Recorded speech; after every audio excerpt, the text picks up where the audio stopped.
আসসালামু আলাইকুম সবাইকে দিলুমনাজ ব্লগ থেকে স্বাগতম। সবসময় তো খাওয়ার ভিডিও আপনাদের সাথে শেয়ার করা হয়। আজকে চিন্তা করলাম দুবাইয়ের মেট্রোটা আপনাদেরকে একটু ঘুরিয়ে দেখায়।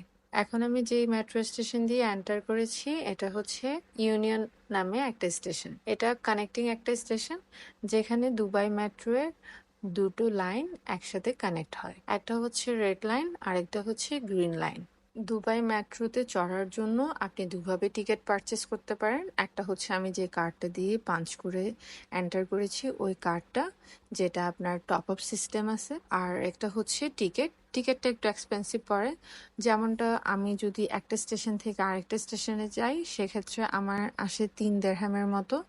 আর যদি আপনি টিকিট কিনতে যান সেক্ষেত্রে ওইটার প্রাইস আসে 5 দিরহামের মতো। সেজন্য এখানে যারা মোটামুটি সবসময় যাতায়াত করে সবাই কার্ড নেওয়াটাই প্রিফার করে। এখন আমি নিচের দিকে চলে এসেছি ট্রেনে ওঠার জন্য। এখানে 3টা কম্পার্টমেন্ট আছে, একটা হচ্ছে গোল্ড ক্লাস, একটা হচ্ছে সিলভার ক্লাস, আর একটা হচ্ছে ওমেন্সদের জন্য আলাদাভাবে আরেকটা কেবিন। প্রথমে আমি গোল্ড ক্লাসে উঠছি, যদিও বা আমার সিলভার কার্ড। আমি শুধুমাত্র ছোট্ট একটা ক্লিপ নেওয়ার জন্য, যেটা আপনাদেরকে দেখানোর জন্য। কিন্তু আপনি যদি সিলভার কার্ড হোল্ড করে গোল্ড ক্লাসে উঠেন সেক্ষেত্রে আপনার 100 দিরহামের মতো ফাইনও হতে পারে, যদি আরটিএ থেকে কোনো কেউ চেকিং করতে আসে তখন। আর সিলভার ক্লাসের টিকিটের প্রাইস থেকে গোল্ড ক্লাসের টিকিট প্রাইসটা একটু এক্সপেন্সিভ হয়। গোল্ড ক্লাসের মধ্যে হচ্ছে বসার জন্য কিছু সিট আছে, সিটের পরিমাণটা তুলনামূলকভাবে কম। আর গোল্ড ক্লাসের প্রাইসটাও একটু এক্সপেন্সিভ হওয়ার কারণে এখানে মানুষও অনেক কমই থাকে। ফাইনটা যে আছে সেটা এখানে উল্লেখ করাও আছে। ভিডিওটা করার শেষে আমি ওমেন্স কেবিনে চলে এসেছি। এখানকার মেট্রো রেলের অ্যানাউন্সমেন্টটা কিরকম হয় সেটা আপনাদেরকে একটু শোনাই। Yujiko. The final destination of this train is Center Point. The next station is Jijiko. এই ক্যাবিনটা শুধুমাত্র ওমেন্স অ্যান্ড চিলড্রেনদের জন্য রিজার্ভ করা। এখানে কোনো পুরুষ মানুষ এন্টার করতে পারবে না। যদি সে করে তার 100 দিরহামের মতো ফাইন হবে। আর যদি কোনো ট্যুরিস্ট ভুলে চলে আসে সেক্ষেত্রে আমরা ওনাদেরকে বলে দিই যে এটা ওমেন্স আর চিলড্রেনদের জন্য রিজার্ভ করা। কথা বলতে বলতে আমি আমার মিটিং এর প্লেসে চলে এসেছি আর মিটিং শেষ। এখন আমি আবার ব্যাক করতেছি বাসার দিকে। ঘড়িতে এখন 5:30 হয়ে গিয়েছে। এখন আমি আছি ইউনিয়ন মেট্রো স্টেশনে। কানেক্টিং স্টেশন হওয়ার কারণে এটা এই সময় অনেক বেশি রাশ। আমি কিছু মাস আগেও রাশিদিয়াতে থাকতাম, তখন আমার কখনো ইউনিয়ন মেট্রো স্টেশনে নামার প্রয়োজন হয়নি। একদম লাস্ট স্টেশনটাই ছিল আমার স্টেশন। এখন অবশ্য রাশিদি স্টেশনটা নাম চেঞ্জ করে ওরা সেন্টার পয়েন্ট করে রেখেছে।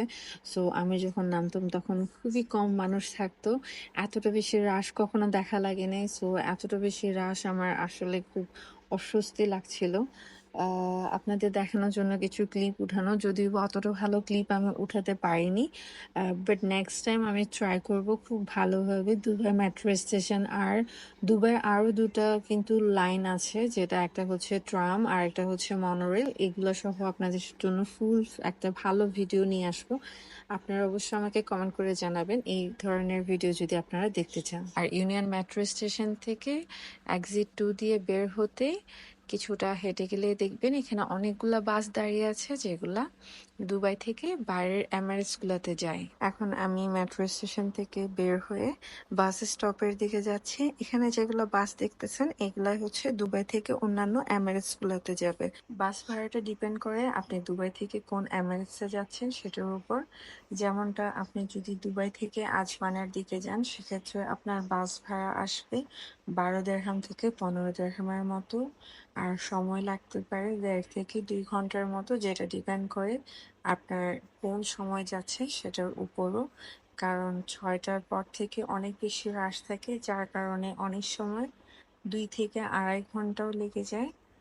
আর এখানকার বাস সার্ভিস গুলাও মেট্রো সার্ভিস যেরকম ভালো তেমনটাই অনেক ভালো। আর এখানে আপনার কার্ড পাঞ্চ করেও যেতে পারেন, আপনি চাইলে ক্যাশ টাকা দিয়ে টিকিট কেটেও যেতে পারেন। দুবাই মেট্রো নিয়ে আমার একটাই মাত্র কমপ্লেন, সেটা হচ্ছে কোনো স্টপেই নামাজ পড়ার জন্য কোনো ধরনের ফ্যাসিলিটিস নেই। শুধুমাত্র ইউনিয়ন স্টপেই এখানে আছে, যেটাও বের হয়ে আপনার নামাজটা পড়তে হবে। এটা ছাড়া অন্য কোথাও আমি দেখিনি। আর মালয়েশিয়াতে প্রতিটা স্টপে, প্রতিটা স্টেশনে ওদের নামাজ পড়ার ছোট্ট একটা প্রেয়ার রুম থাকতো, যেটা আমি এখানে অনেক অনেক অনেক বেশি মিস করি। আর আমি কথা বলতে বলতে এখানে চলে এসেছি প্রেয়ার রুমের দিকে, কারণ আসরের নামাজের টাইমটা একদম চলে যাচ্ছে।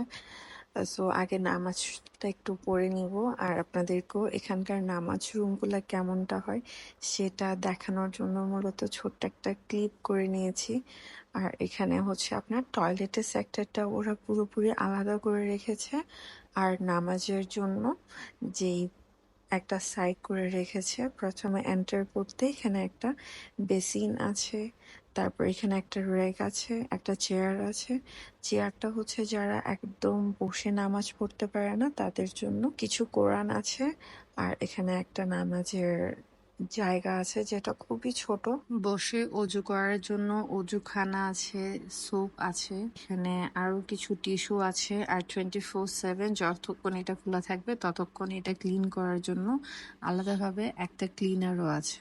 নামাজ পড়ে আমি পাশের একটা বাংলা রেস্টুরেন্ট থেকে সিঙ্গারা খেয়েছিলাম, আর সিঙ্গারা খেতে খেতে মাগরিবের আজানটাও দিয়ে দিয়েছে। প্রথমবার আমি দুবাইয়ের কোনো মসজিদের মধ্যে নামাজ পড়েছি।